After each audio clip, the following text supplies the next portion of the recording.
Hi, and welcome to another edition of A Year of the Guitar 2. I'm going to talk very briefly about arpeggios.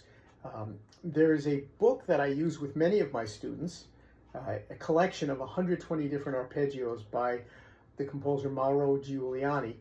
And it's a great book. It really studies the right hand. The left hand is kind of boring, to be perfectly honest, because the left hand is really just two chords for each example, each of the 120. So the first, and then this chord. So that's one arpeggio, and then you've got another one.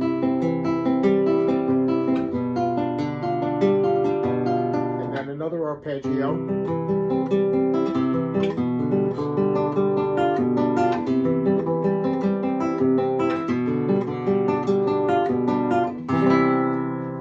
So again, as I said, that can get boring. So after you've been through the book, and I highly recommend putting up with the boredom and just getting through the book, because what it does for your right hand is amazing. But after you've been through it a few times, you can take actual compositions that use arpeggios and use those to study your arpeggio patterns. So for example, this is a prelude that I composed, and it begins with this pattern.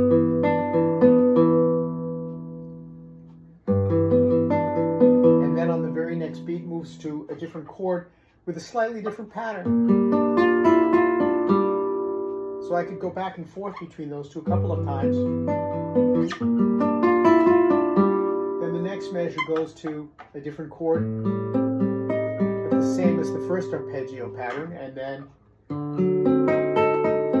different chord with the second arpeggio pattern. And so I can use this prelude as a way of practicing my arpeggios also.